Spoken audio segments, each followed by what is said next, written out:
Hey sweeties, I hope you're also having such a beautiful sunshiny day as we have here today. Um, I was brainstorming a little bit on what kind of topics I would like to share experiences and stories and music to. And I made a list, and on this list I start working today.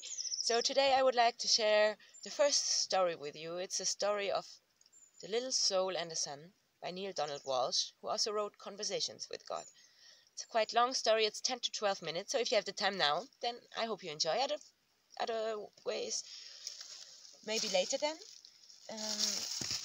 So I will go for this now and read it to you. I hope it will be loud enough and properly spelled enough and you will enjoy it. I will try my best. Once upon no time, there was a little soul who said to God, "I know who I am." And God said, "That's wonderful. Who are you?" And the little soul shouted, "I am the light." God smiled a big smile. "That's right," God exclaimed. "You are the light." The little soul was so happy, for it had figured out what all the souls in the kingdom were there to figure out. "Wow," said the little soul. "That's really cool." But soon, knowing who it was not enough. The little soul felt stirrings inside and now wanted to be who it really was. And so the little soul went back to God, which is not a bad idea for all souls who want to be who they really are, and said, "Hi God, now that I know who I am, is it okay for me to be it?" And God said, "You mean you want to be who you already are?" "Well," replied the little soul, "it is one thing to know who I am and another to actually be it. I want to see what it's like to be the light." "But you are already the light," God repeated, smiling again. "Yes, but I want to see what it feels like," cried the little soul. "Well," said God with a chuckle, "I suppose I should have known. You were always the adventurous one. There is only one thing." "What is it?" asked the little soul. "Well, there is nothing else but light. You see, I created nothing but light, nothing but what you are. So there is no easy way for you to experience yourself as who you are, since there is nothing that you are not." "Huh?" asked the little soul, who was now a little bit confused. "Think of it this way," said God. "You are like a candle in the sun, all right? You are there, along with a million gazillion other candles who make up the sun. And the sun would not be the sun without you. Nay, it would be a sun without one of its candles, and it wouldn't be the sun at all, for it wouldn't shine so brightly. Yet, how to know yourself as the light when you are amidst the light? That's the question." "Well," the little soul perked up, "you are God. Think of something." Once more God smiled. "I already have. Since you cannot see yourself as the light when you are amidst the light, I will surround you with darkness." "What is darkness?" cried the little soul. God replied, "It is that which you are not." "Will I be afraid of the dark?" cried the little soul again. "Only if you choose to be," God answered. "There is nothing, really nothing to be afraid of, unless you decide that there is. You see, we are all making it up. We are pretending." "Oh," said the little soul, and felt better already. Then God explained that in order to experience anything at all, the exact opposite of it will appear. "This is a great gift," said God, "because without it you could not know what anything is like. You could not know warm without cold, up without down, fast without slow.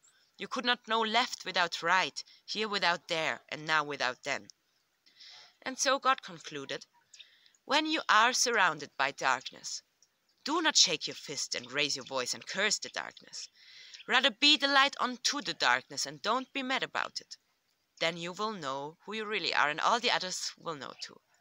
Let your light shine so that everyone will see how special you are. "You mean it's okay to let the others see how special I am?" asked the little soul. "Of course," God chuckled. "It is very okay.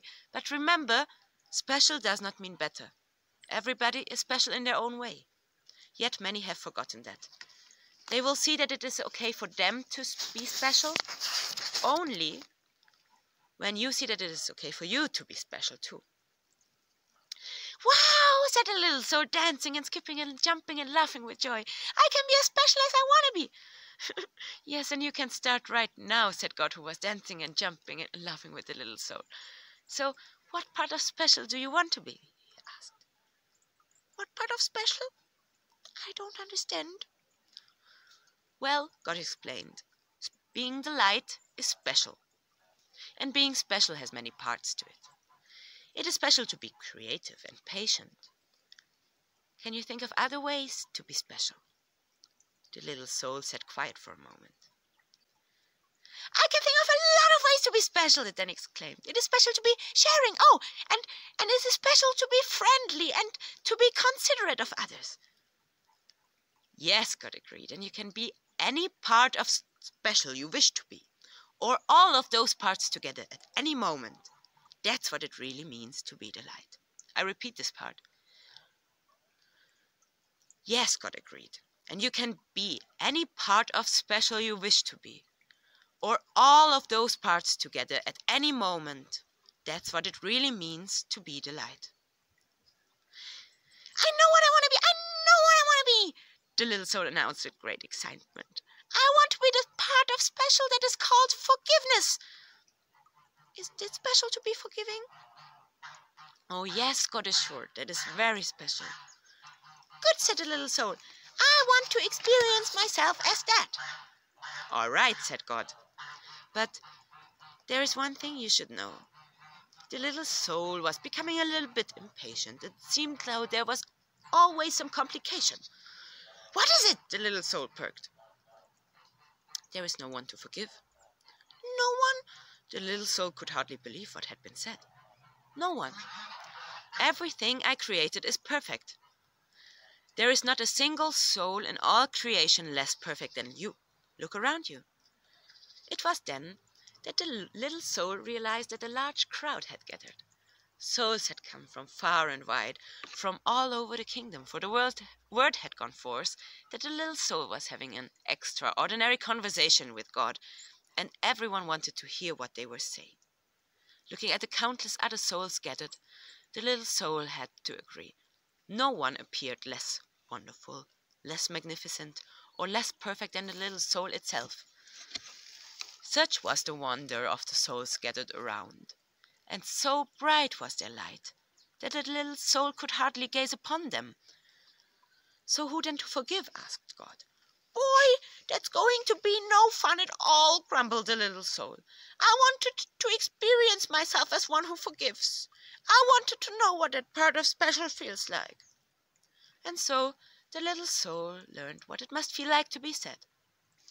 But then a friendly soul stepped forward from the crowd. Not to worry, little soul, said the friendly soul. I will help you. You will? The friendly soul brightened. But what can you do? Well, I can give you someone to forgive. You can? Certainly, chirped the friendly soul.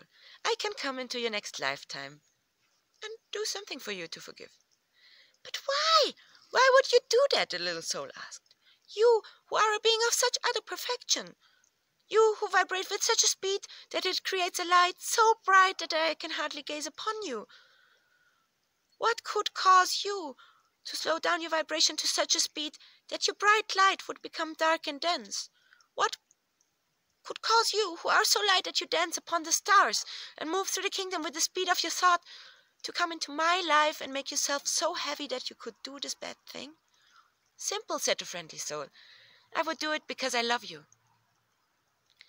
The little soul seemed to be surprised by the answer. Don't be so amazed, said the friendly soul. You have done the same thing for me, don't you remember? Oh, we have danced together, you and I, many times. Through the eons and ages we have danced. Across all times and many places we have played. You just don't remember. We have both been all of it. We have both been the up and down of it, the left and right of it, the here and there of it, and the now and then of it. We have both been male and female, the victim and the villain of it. Those we have come together, you and I, like many times before, each bringing the other the exact opportunity to express and experience who we really are. And so, I will come into your next lifetime and be the bad one this time. I will do something terrible, and then you can experience yourself as one who forgives. But what will you do that will be so terrible? Asked the little soul nervously. Oh, well, the friendly soul replied, we will think of something, all right? Then the friendly soul became serious and said in a quiet voice, "You are right about one thing, you know." "What is it?" the little soul wanted to know. "I will have to slow down my vibrations so much and become very heavy and dense to do this not so nice thing. I will have to pretend to be something very unlike myself, and so I have one favor to ask you in return." "Oh, anything, anything," cried the little soul and began to sing. "Get to be forgiving, and get to be forgiving." "So, what is it? What can I do for you? You're such an angel to be willing to do this for me." "Of course, this friendly soul is an angel," God interrupted. "Everyone is. Always remember, I have sent you nothing but angels." And so the little soul wanted more than ever to grant the friendly soul's request. "So what is it?" the little soul asked again. "In the moment that I strike and smite you, in the moment that I do the worst to you that you could possibly imagine, in that very moment, remember who I really am."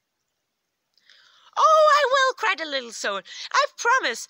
I will always remember you as I see you right here, right now." "Good," said the friendly soul, "because, you see, I will have pretended so hard, I will have forgotten myself. And if you don't remember me as I really am, I may not be able to remember for a very long time. And if I forget who I really am, you may even forget who you are, and we will both be lost.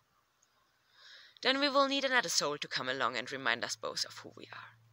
"No, we won't," said the little soul. "I will always remember you, and I will thank you for bringing me this gift, the chance to experience myself as who I am."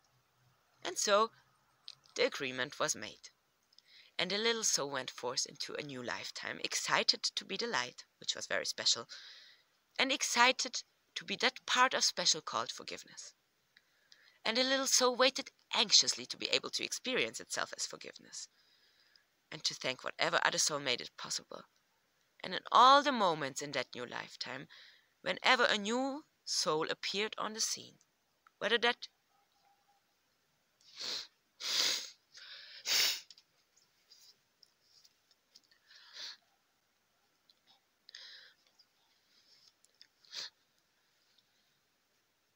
and the little soul waited